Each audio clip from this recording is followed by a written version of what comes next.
Hello, ladies and gentlemen, and welcome to another episode of Crazy Money. This is your host, Paul Ollinger, coming to you live from the Courtyard Marriott. Courtyard Marriott or Marriott Courtyard? Courtyard Marriott, right here in Hoover, Alabama. Yeah, that's right. Hoover, Alabama, home of the Stardome Comedy Club, where I've been performing all weekend with a guy named Rocky Dale Davis. It's been 4 nights, Thursday, Friday, 3 nights so far, one more tonight, of comedy here. We're doing socially distanced comedy. We're wearing masks. We're spread out, putting little hairnets on the microphone in between comics so we don't breathe each other's droplets. It's been pretty good, and I'm grateful to the Stardome for giving it their best. The staff has been awesome. Rocky was nice enough to have me on his show, and I'm grateful for the experience. And this week's show is all about gratitude. My guest, AJ Jacobs. I spoke to him last year. This is an encore episode, but I wanted to play it again because it's Thanksgiving week. AJ Jacobs wrote a book called Thanks 1,000, A Gratitude Journey, and it's all about how he went to great lengths to hunt down and thank personally 1,000 people who are involved with delivering him his morning cup of coffee. And I think it's a pretty neat experiment that you'll enjoy hearing about. Before we get into the interview with AJ, I want to take a second to thank the listeners who've reached out this week. Great to hear from Alexis Smith McFarland, my old Facebook colleague, my old buddy from college, Walker Welford. I appreciate the kind words about the podcast. Same to you, Rich Klein, on the LinkedIn. You too, Adam Klein, presumably no relation. I really appreciate the support. I'm glad this show means something to you all, that you find it worth your time. If you do find it worth your time, I surely would appreciate it if you would press subscribe or follow, depending upon the app you're using, and write me a little review that says for other people how much you enjoy the show. So thanks. I mentioned that I was grateful to Rocky for having me on the show. I'm also grateful for the Moss Creek Preserve. It's this beautiful nature preserve here in Birmingham that I've had the opportunity to go take some nice hikes in during this spell here in Birmingham. Moss Rock Preserve. Sorry, I got it wrong. When you do comedy on the road, I do 25 minutes a night as the middle act. And in between shows, you have 23 hours and 35 minutes to try to fill productively. And if you don't, you sit there in your hotel room looking like the character Pink from The Wall, if some of you remember that movie from probably 1981. Anyway, Pink wasn't having a very good time on the road. Of course, he spent a little bit more time than I did on the road. You can go a little crazy. So I'm grateful for the people that fight to preserve that nature space right here in the middle of Hoover. I took 3 nice hikes/walks this week over the past 3 days. This morning, I was 45 minutes in. I was figuratively lost in the woods. And all of a sudden I realized, no, I'm literally lost in the woods. I have no idea where I am. But then I remembered, hey, you're in the middle of suburban Alabama. You're like no more than a mile from a cheesecake factory. It's all going to be okay. Worst case scenario, you stumble into the parking lot of a Ross Dress for Less and, I don't know, get yourself a Crystal Light or something. I'm just trying to be aware every day of the good things in life that we should all recognize and give ourselves credit for being able to enjoy. And when you're grateful, you're happier. It's just true. And AJ and I talk a lot about that in this coming episode. Let me tell you a little bit about AJ Jacobs. AJ Jacobs is an author, journalist, lecturer, and human guinea pig. He has written 4 New York Times bestsellers that combine memoir, science, humor, and a dash of self-help. He is also the editor-at-large at Esquire magazine, a commentator on NPR, and a columnist for Mental Floss magazine. Remember, you must floss twice daily, people, especially when it's mental floss. This, my friends, is my Thanksgiving week encore episode about gratitude with AJ Jacobs. We recorded it live in his office in New York City in the world before COVID. Enjoy. AJ, for those of our listeners who don't know about you, I've read your bio, but I'm so interested in why you do what you do and how you do what you do. Your books might be described as experiential memoir. Sure. Something like that. And for previous books, you chronicled your experience reading the entire Encyclopedia Britannica. For another, you spent a year living by the rules of the Bible. And for yet another, you spent a year living radically honestly. Oh, yes. That was actually only a couple of months, but that was enough. That was definitely enough. Yeah, there's a psychologist in Virginia who believes that we should never lie. But he goes further. He says whatever's on your brain should come out of your mouth. No filter. So that has not helped my career. No, it's a very dangerous position. I mean, he says if you are fantasizing about your wife's sister, tell your wife and tell her sister. So it's, it can result in I don't know about job that. loss, divorce. Yeah. I will say there are some elements that are liberating in a good way. Mm-hmm. One that I've adopted is I'm much more radically honest about my own mistakes and flaws. So when I screw up, it just feels so much better to say, I messed up, and accept the consequences instead of like expending all the energy to try to come up with excuses. That's very tiring. I can imagine. You don't have to remember which lies you told. That's a huge one. I mean, those 2 months were so liberating, like not having to remember who I told what to. And, if you didn't want to go out to lunch with someone, you'd say, you know what, I am kind of busy. I don't, no thanks. And that was it. You never had to say, oh, I'm sick, and then remember that. Well, you've been on a lot of different journeys, and I'd love to explore many of them with you. But specifically, I want to dive into your most recent journey, which relates to gratitude. Before we jump into it, the reason why gratitude matters to me and to the mission of this podcast is because I believe, and I believe we'll talk about some research that backs this up, that a personal feeling of well-being around money and around wealth has more to do with how grateful they are for what they have than for the absolute amount of money that they have. I would agree. I mean, I think that the relationship between happiness and money is complicated, and I'm not up on all of, you're probably more up on. I mean, as far as I understand, it does have some effect up to a certain level. But then you can have, I'm sure there are many unhappy billionaires because it's not sufficient. You can be a miserable billionaire, and I'm sure there are many out there. Which might make some people feel better if they really knew that those billionaires were miserable. I think some people would like to know that some billionaires were miserable. Yeah, the dark part of me actually really does get some schadenfreude out of that. But I don't know if that's probably not a healthy emotion. So your new book is called Thanks 1,000. Right. Tell me about what it is and why you went on this journey. Well, I went on it because I had read all of these studies on how crucial gratitude is to your happiness. And I am not by nature grateful. I talk in the book about we all have our two sides, the Larry David side and the Mr. Rogers side. And I had a very strong Larry David side. and I think that's more natural. You hear 100 compliments and a single insult, and what do you remember? Of course. Right. Yes. So we are born as humans with a negative bias, which I think helped us in Paleolithic times to find the lion, but it's not so good now. A negative bias meaning when you hear something rustling in the bushes, you assume it's a lion. Exactly, even though most likely it's the wind. Mm-hmm. But that mistake is a bad mistake to Your make. genes end that afternoon if you give the lion the benefit of the doubt. Exactly. So I knew about gratitude's importance, and I tried to do these gratitude rituals. For instance, I would say before a meal, I'd say this modified prayer of thanksgiving. Mm-hmm. And I say modified because I'm not religious. So instead of thanking God, I would say, I'd like to thank the farmer who grew this tomato and the cashier who sold me the tomato at the grocery store.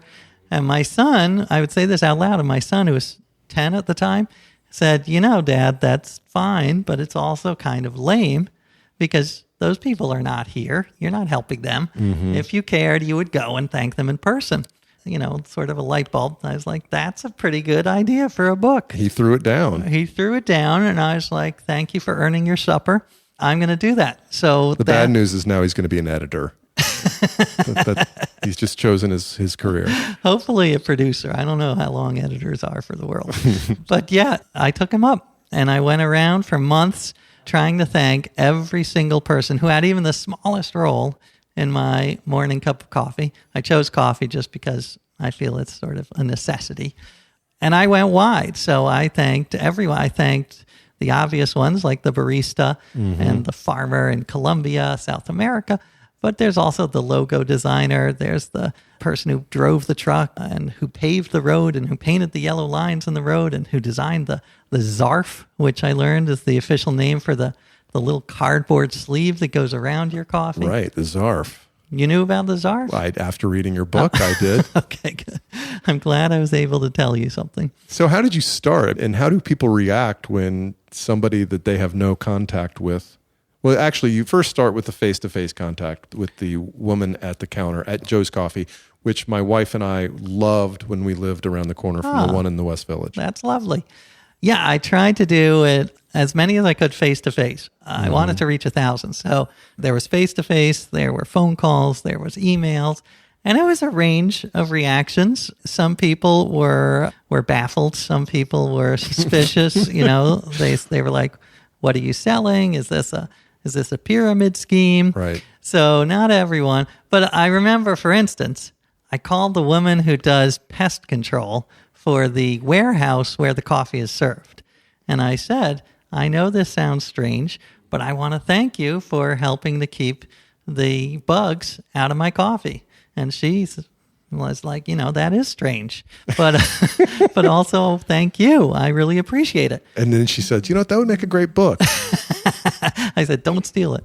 But she was, she does not get a lot of positive feedback. And I think that was a lesson that we underestimate how powerful it is to get gratitude. And what did you take away from it? What are the broad strokes? Well, I took away, a whole bunch of lessons. Perhaps the biggest is just that hundreds of things that go right every day. And my default is to focus on the 3 or 4 that go wrong. But just the fact that hundreds, just to fly an airplane, you can't even imagine how much has to go right for that to happen. That we're recording this podcast and we might have some trouble. There's a woman in the next office who might have a meeting and you might be hearing some coming after you. Interesting discussions in the background.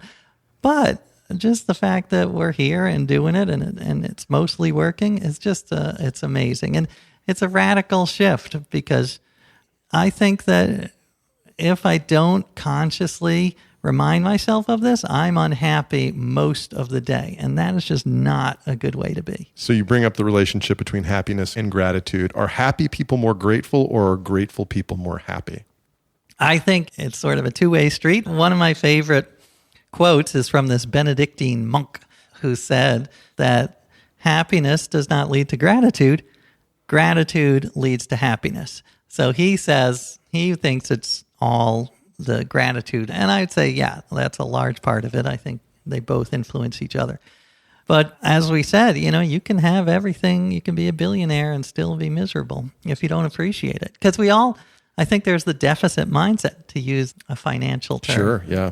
You're always looking, I'll be happy when I get X. And then you get X and you'll be, well, I'll really be happy when I get Y. That's right. It's the hedonic treadmill, as they say. It's like once you achieve something, it becomes the norm so quickly that you have to get something else. But being grateful for the things that are going right every day, my health, my children's health. Yes, it's a little warm in here, but it's a beautiful day in New York City.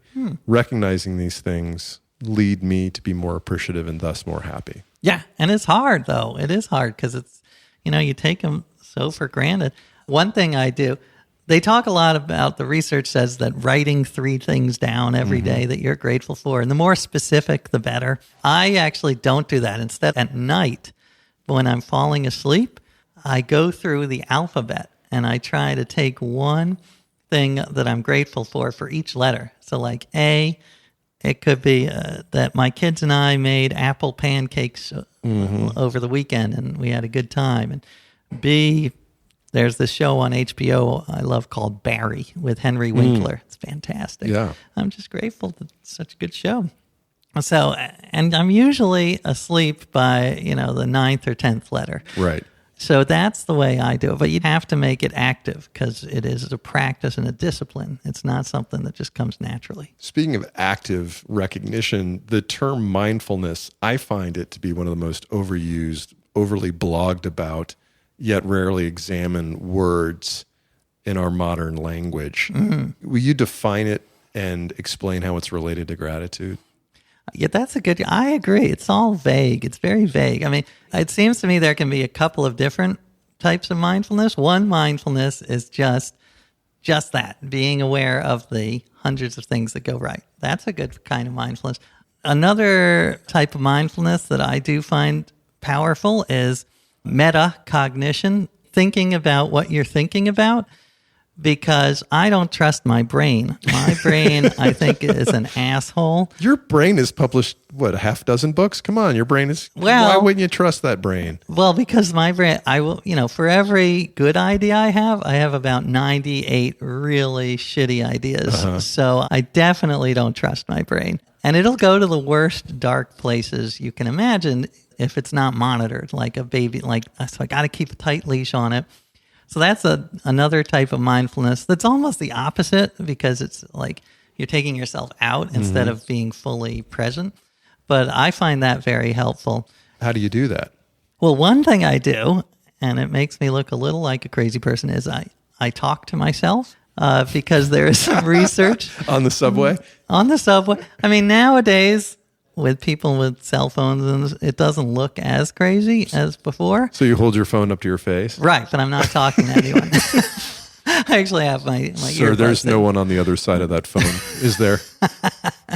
I'm not going to tell anyone. When you talk to yourself, what do you talk about?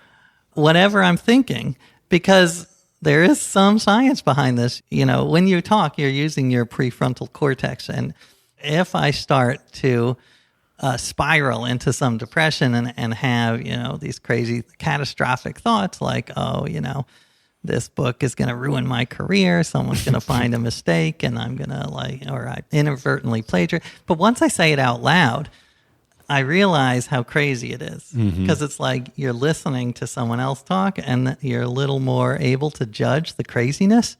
So I am a big fan of sort of narrating my own life. Oh, that's interesting. You talk a little bit about some tactics that you can practice, and one of them is language-based, and that is the term thank you versus I am grateful. Oh, yeah. What's interesting. What's the difference? Well, this was from a Wharton study, so business finance related. Sure. The result was they had people submit resumes and then do an interview and do a follow-up thank you note. And apparently the difference in reaction between those who wrote thank you and those who wrote I'm grateful was hugely significant, which is interesting. And the explanation is that thank you is so common, it's just seen as a reflex. So if you vary the wording and say something like I'm grateful, or I can't thank you enough, that alone is enough to jolt people out of the autopilot. And I will say, I would go further. I would say, the more specific you can be, not just saying I'm grateful, but say I'm grateful. I remember when I wrote some of the people who are out in the field helping the farmers, and I said, I try to get in their mind. It's an exercise in compassion, and try to think, what do they go through? And, so I was like, thank you for battling the mosquitoes and the heat. And, I can't imagine how hard it is, but I'm really grateful for that. And how did they respond to that? That was positive. Again, I think, a mix of a little like, that's strange, but I really appreciate it. You go to Colombia with the coffee buyer for Joe's. Is it Joe or Joe's? I can't remember. I think it's Joe. I should know more. For Joe Coffee. Joe. Yeah. Joe singular and not possessive. Joe Coffee. And he's negotiating with them on their price per pound or whatever and their contract, et cetera. And it only made me want to drink Joe Coffee more, by the way. But you're there as sort of his sidekick, his gratitude sidekick, and you're telling them, thank you. Did you worry that they would find your gratitude to be sort of American self-indulgence? Oh, sure. I mean, it was, there's definitely that danger. They were it was a tiny farm owned by 8 brothers and 1 sister in the mountains of Colombia. The scariest part was getting there, because I was driven on these roads, these hairpin turns, and every time we went around a turn, the driver would do the sign of the cross. And I was like, he just wanted to get a base hit. That's all. Maybe that's it. He's a former ball player. But we didn't crash. It was, and we got there, and I read them a letter, because there's some research that actually writing it down and reading it, and told them how it changed my morning every day, and I will think of them. And they were stoic at first, but then they finally kind of nodded, and they got into it. They started thanking people who helped make their jobs possible, like the folks who make the machines that depulp the fruit. Coffee beans come inside a little fruit that looks like a grape tomato. So in the end, they came around. But I do think that I was very aware of the danger of this being just almost too pat and too, I think there's a fear of the downside of gratitude is complacency, and how there are even some people who think it's like a right-wing conspiracy that like you tell the Walmart workers to be grateful for their lives so that you can pay them minimum wage. Right. And so they won't complain.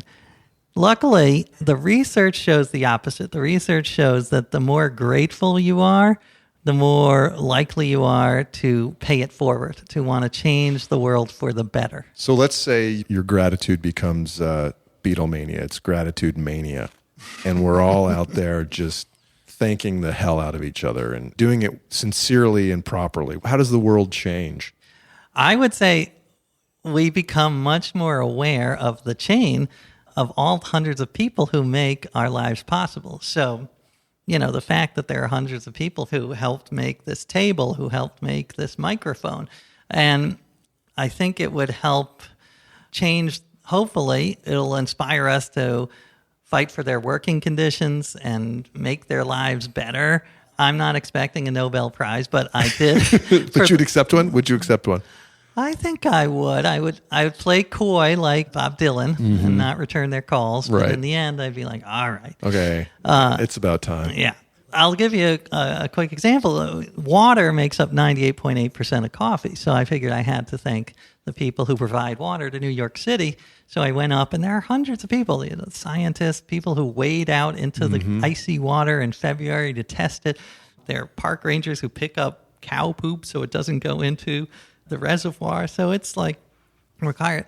And it made me realize how amazing it is that I can turn this little metal tap and get water that's drinkable, because this is not true for 99% of human history. Right. And it's still not true for billions around the world. So I was like, you know what? I've got to get off my ass and be a little more proactive in helping people who don't have this. So I, as I say, not expecting the Nobel, but I became involved a little and gave money to this group called Dispensers for Safe Water. Dispensers for Safe Water. I want to come back to that because I want to talk about effective altruism, but I want to dig into the gratitude rabbit hole a little bit more deeply. I love effective altruism.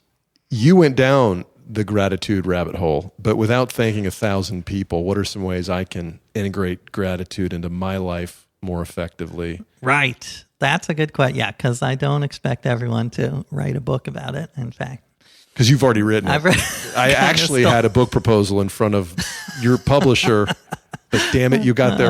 Got there first. I am sorry. Maybe there's room for another. You know, you could do it for anything. You could do it for pencils or whatever.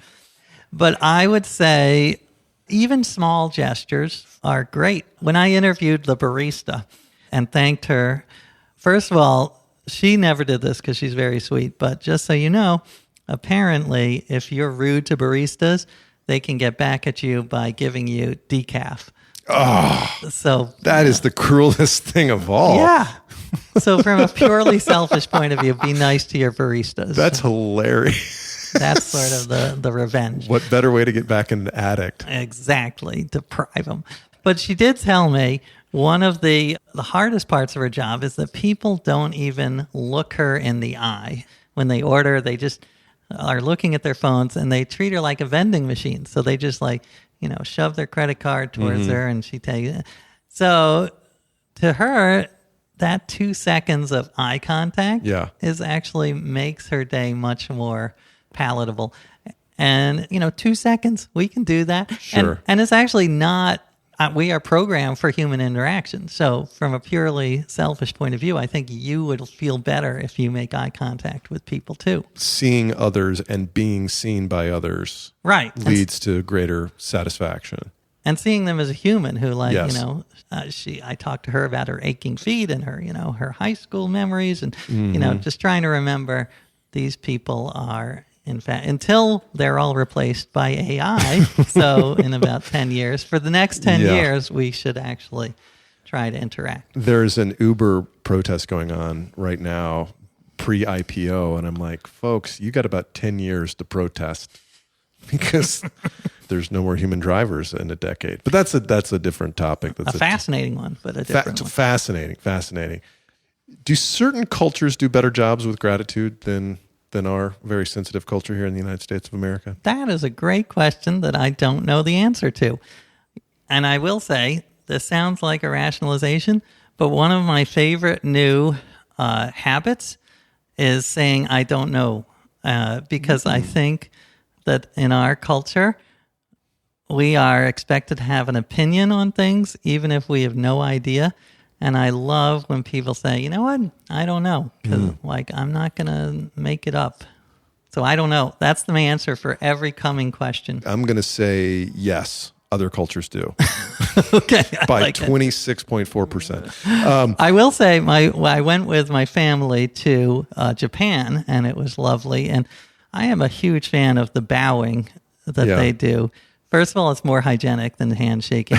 But I remember when we stayed at a hotel, and there was a woman there who helps you hail cabs. And as we're pulling away in a cab, she's bowing to us for a good 30 seconds. And it's awkward because I didn't know how to bow out of the backseat of a cab to bow back at her, but it just made me feel good. Yeah. Maybe this came out of this journey, maybe didn't, but saying I don't know is a new habit of yours. In other ways, has this journey made you a happier person? I do think so, in several ways. I mean, one is just this idea of savoring, which was big in this journey. And there's literal savoring, which is, I interviewed the guy who buys the coffee. He goes around the world to Africa, South America, and tastes all the beans. And he's hilarious. Makes the slurping noises. The slurping apparently is very important because you got to get air into your mouth so it's fully... he slurps loud, comically loudly. And then he'll say things that are almost like a parody of a wine snob. I can taste the overripe peach with hints of soil and wet dog. I don't know if you ever use that, but I would take a sip and be like, all right, I'm picking up coffee. There's a lot of coffee in this, but he did teach me just leave it on your tongue for 5 seconds, and even I can start to distinguish between the acidity and the sweetness. Just very basic things. And taking that idea of savoring and generalizing it has made my life better, because psychologists talk about savoring is very linked to gratitude, and it's basically taking a moment and stretching it out. Because if we don't do that, then your entire life goes by in a blur, and you don't appreciate anything. So actually taking a moment, and sometimes I almost I try to make my memory like a museum of where I curate wonderful moments from my life and really make an effort to remember them. And if I drink that coffee more slowly and purposefully, that drives more value out of the purchase. I'm getting more utility. Sorry, econ. Love it. Don't mean to brag, but I was an econ minor. I'm getting more utility out of that cup of coffee if I'm savoring it.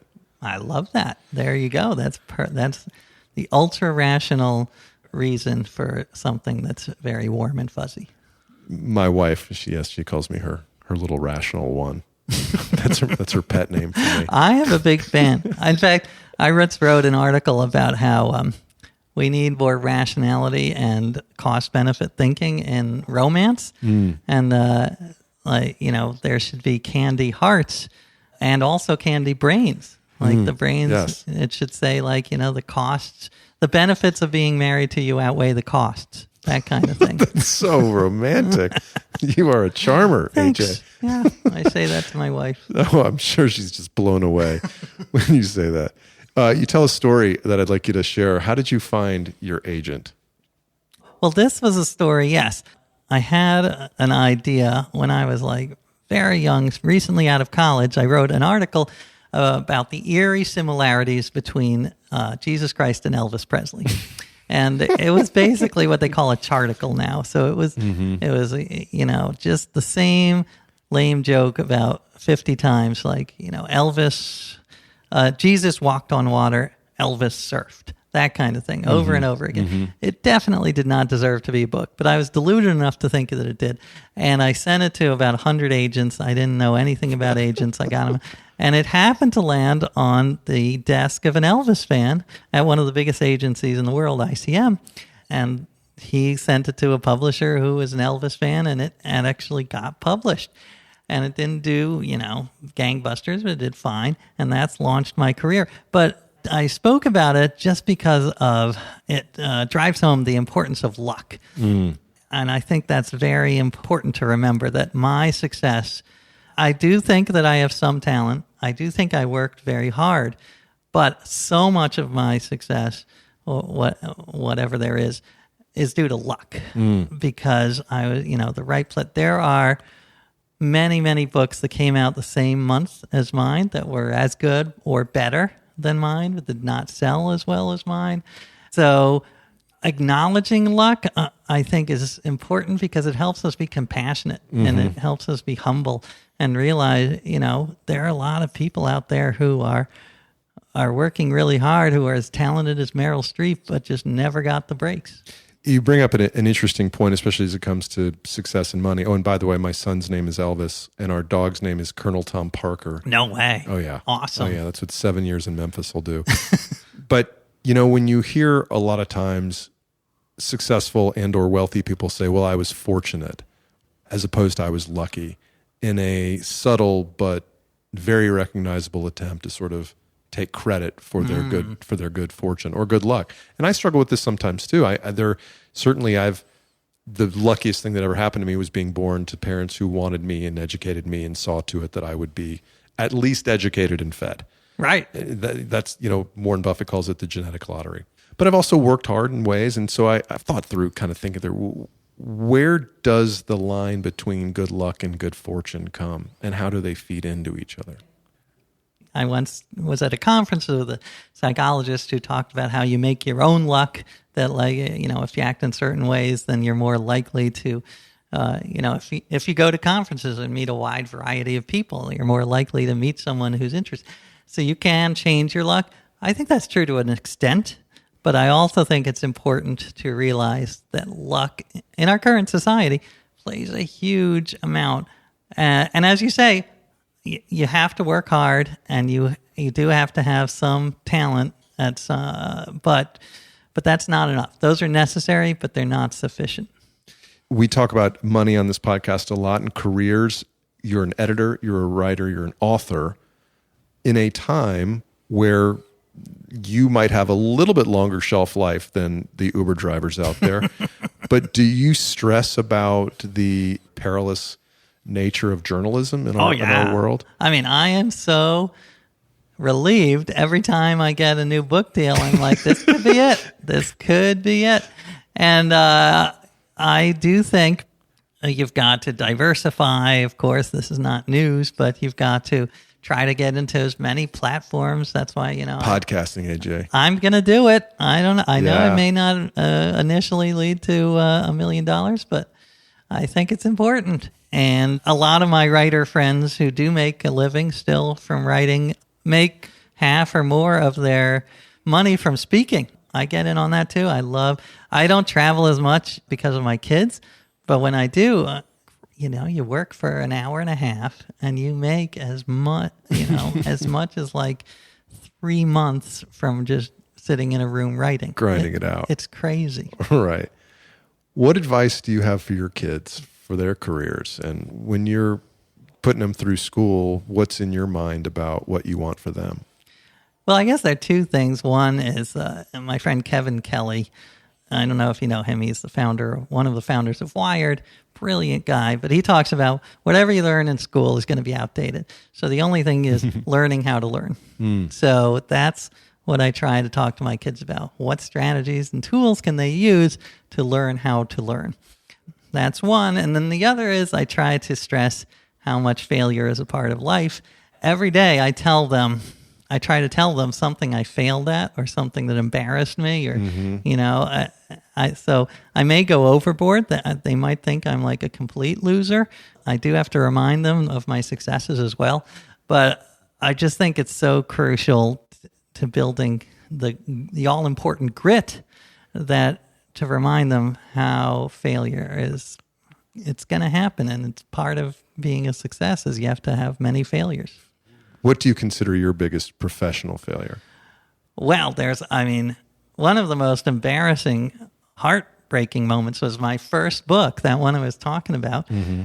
I sent The Elvis book. The Elvis book. Mm-hmm. I sent it to an agent, and the agent who was interested, he sent it out to some publishers. And one of the publishers said that they were interested, but they wanted to see a photo of me. And I was like, why do you want to see a photo? My agent said, well, they just want to make sure you don't have two heads, so you can go on a talk show. So I went to Walmart. I didn't have a photo. This is before cell phone photos. And I took a photo and sent it to him. 2 days later, my agent calls me. He's like, well, they're going to pass. And I was like, man. I'm not good looking enough to be an author. I thought author, you could be ugly. That was the whole point. So that was a humiliation. Coming out of business school, I interviewed with Procter & Gamble. Sorry, not Procter & Gamble, a very large consumer products company in Cincinnati, Ohio that makes detergent, toothpaste, and mouthwash. And has a satanic symbol. That's their logo. So they say. I had 3 really good on-campus interviews, and they said, hey, we're really interested in having you here. We're going to bring you out to Cincinnati. All you have to do is fill out this personality profile form. And in a cartoonishly quick manner, like, I put the thing in the mail and I close the box and a hand sticks it back out immediately to me. They send me a thanks but no thanks letter. Oh, my Lord. Clearly, I don't have the mindset it takes to make it. Do you know what your personality flaw is that doomed you? I think it's sort of an inability to keep my mouth shut. Interesting. And I could sense that. Sort of probably. Radical honesty. Radical honesty could have been. Or I didn't prioritize order or militaristic duty or chain of command type stuff as well. Interesting. So anyway, a few years ago, you wrote an article about effective altruism. What is it, and how has it changed the way you think about philanthropy? Yeah, that was one of the most fascinating and life-changing articles I've ever written. Wow. And the premise was, if I have $1,000 to give, what is the best way? How can I do the most good possible? Mm-hmm. And I stumbled into this group called Effective Altruism, which is it's linked to the philosopher Peter Singer from Princeton and Will McGaskill from Oxford. And I like to think of it as Moneyball, Moneyball for baseball. Mm-hmm. This is Moneyball for charity. And it's all about data and seeing how, making sure that your money is doing as much good as possible. So I also like to think of it and this might be a disturbing image, so please forgive me, but if Spock from Star Trek had a baby with Mother Teresa, this would be effective altruism. So it's like as rational as possible, but also compassionate. And they tend to focus on several areas, which are global health and development. So there's some, like mosquito nets are very effective. You can save a life with just a couple $1,000s.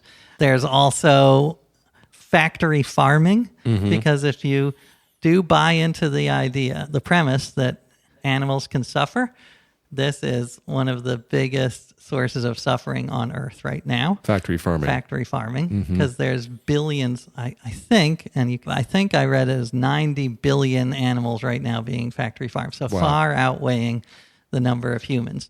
So even if they suffer like 10% of what humans do, then you're still talking an amazing amount of suffering. Right. And then far future threats like pandemics and the climate. So it's all about trying to think as rationally as possible, how can we do good? So you have X dollars to contribute. How do you rationally determine how that should be used? Right. And I will say, there is some controversy because there are some wonderful meaning charities like Make-A-Wish Foundation. How do you argue against Make-A-Wish Foundation? Well, I'm about to do it. Sorry. But say that costs $6,000 to bring some kid to Disneyland. I mean, that's lovely, but that same amount of money could save, and I'm making this up, but somewhere around 50 kids from blindness in Ecuador. So how do you weigh that? And, from a rational point of view, it does seem that Make-A-Wish is not the best use of your money. So effective altruism means how much you give and how you give. We've talked about how you give. How do you process how much you should give? Well, it's interesting because, you could make an argument that if you are not giving 90% of your money, you're a horrible person because you're basically letting kids drown. It's the equivalent. Just because they are in a faraway country doesn't mean that we shouldn't help them. But that's a very debilitating way to look at life. Like, you can't go through life like that. So every time I fill up my gas tank, every time I buy a large instead of a medium, I'm essentially foregoing the opportunity to save a life. Yeah, you have blood on your hands. Yes. Which is a terrible, because I do think guilt is a debilitating emotion. So instead, I try to think of it in terms of responsibility and empowerment even. Right. Because the idea is everyone can be Oscar Schindler. Like, you can run into a burning building and save babies just by cutting a check. So it is really an empowering feeling as opposed. And so it all, I'm not going to give 90%, but I did take a pledge to give at least 10% of my income. And hopefully if, I continue to make money and enough that I have extra, I'll hopefully bump that up to 20%. Hear that, publishers and speakers bureaus? That's right. Give me lots of money because it'll go to a good cause. There are people in the effective altruism movement who give 50% or more. And I'm not as good as them, but I admire them. So maybe you can offer some counseling to the couples who are out there listening to this, where one is interested in puppies and the other one is interested in a more rational approach to doing the most good they can do with their dollars. I'm not saying I know any couples like this. I'm just suggesting that maybe they're out there. Well, I do love puppies.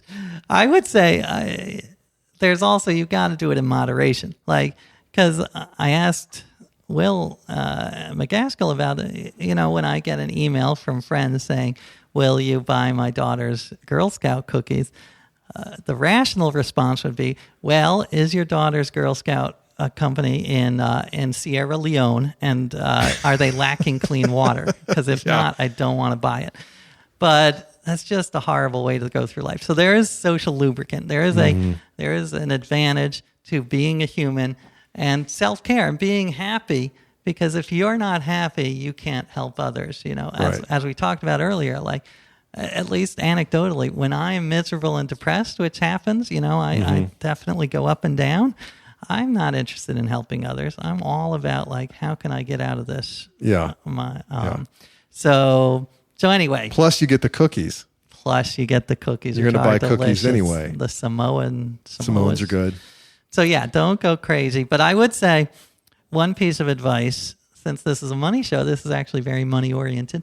The phrase, penny wise, pound foolish. Yes. So basically, you scrimp and save on buying the cheapest detergent, but then you go out and buy a sports car. So the advice from effective altruism is to be penny foolish and pound wise. So, buy your Frappuccino every day because it gives you so much pleasure. But then when it comes to buying, I don't need a car. I live in New York. I'm not going to buy a car. I don't have any watches. I don't, much to my wife's chagrin, I dress like crap. So maybe. I don't know. That T-shirt's pretty styling, man. Thank you. Pretty sure it's Gap. Maybe Banana Republic if I went fancy. So anyway, that's just a goal, something to think about. I don't know if I achieve it, but something. When you write these books about your mini journeys, do people think you're crazy? I would say, crazy is a nice word, for some people think I'm an idiot, an asshole, but that's all right. There's enough people out there right now, knock on wood, who enjoy what I'm doing that I can still make a living, and I love it. So that's okay. I will say, my heart goes out to my wife because these These do put a strain on the marriage sometimes because, conflict is interesting. So I have to create some conflict in my books or else it's going to be boring. So, for instance, when I followed all the rules of the Old Testament for a year to see, I did the 10 Commandments and no lying or gossiping, which was hard enough. But then there are rules like Leviticus. It says you cannot touch a woman during her menstrual period. And if you take it literally, you cannot sit in a seat where a menstruating woman has sat because then the seat is impure. So my wife, she found that offensive and sat in every seat in our apartment. So I had to stand for the year, which I found out later when I did a book on health. Standing is better for you than sitting. So in a sense. But only for 4 days a month, right? No, because once the seat, it doesn't say in the Bible, then it becomes pure again. Oh, once it's been, oh my gosh. So to be safe, like once it's been sat in by a menstruating woman, that's it. Oh my God. Your wife really is. She does deserve lots and lots of credit. What advice would you give to someone who's looking to get into the arts these days? I would say in some ways it is the most exciting time in arts, and in other ways it's the most terrifying. Because it's exciting because of the availability of outlets, and also the different ways that you can be creative with and mixing and matching video and audio and text. Like that's never been better. Financially, it's a terrifying time. Yes. So there's the whole stick with your day job, maybe. Right. I forgot to do that. Well, luckily, your day job, you stuck with it long enough. I think so, yeah. That you don't have to worry now. You made a good choice. So yeah, I would say, I'm all about slashes, trying to be as many different types of art as possible. And so far, for the last few years, I haven't had to have a day job, but who knows? I'm not saying that's out of the question. Does that create stress for you? Yeah, as I say, every time I get a book deal, I'm like, thank God, I can do this for another couple of years. But again, I try not to fall into the default negative mode and be worried, and instead try to focus on the amazing fact that, I was born in a time where I was able to be a professional writer for at least, whatever it's been now, 25 years. So every other year, let's hope it's going to be another 10 or 20. Yeah, cool. All right, AJ, where can people find out more about you? The usual places, Twitter, AJ Jacobs, and my website, ajjacobs.com, and listening to this show, which, by the way, very grateful for your show. I have loved it because I do think this is an area, sort of the emotions and personal stories about money, that really is underserved. And I've really been enjoying listening to back episodes. Well, thanks a bunch. We're enjoying doing it, and I am grateful for your time. My pleasure. That's Mr. AJ Jacobs, a man who's doing his best to spread gratitude to all and spend his time on this earth doing and thinking about interesting things. You know what, folks? I'm grateful to AJ for his time. I'm grateful to you for listening. I'd also be really grateful if you would take a minute to share this podcast with somebody you think would enjoy it. If you have a minute, maybe give us a rating on that their podcast app that you're listening to us on. Write a quick review saying as nice things as you can honestly say. As we close out this week's episode, I'm going to leave you with a list of things I'm grateful for. I did this on my 50th birthday on my Facebook page. I made a list of 50 things I'm grateful for. These are different, but I'm reposting that list on my LinkedIn page. You can check it out on LinkedIn at Paul Ollinger, Ollinger. And so for today, I'll leave saying I'm grateful to you for listening. I'm grateful to AJ for his time. I am grateful to Mike Carano for editing this interview and inspiring me to do this podcast in the first damn place. I am grateful to my wife for taking care of the kids while I came to New York this week. I am grateful for the pilot who flew me in the plane, and for the flight attendants who plied me with club soda and peanuts, and for the baggage handlers who handled other people's bags mine were carry-on, and for the TSA agents who cleared me through despite the anomalous groin that they said I had. Their words, that's what they said. I am grateful to the person who invented the microphone. I am grateful to the people who make the Zoom recorder and Lexar SD chip on which this program was recorded. I am grateful to Mr. Sheraton for building this hotel on Canal Street with his own hands and for starting the loyalty program that allows me to stay here at zero out-of-pocket costs because I'm very conscious of costs and I don't want to spend more than a fade out.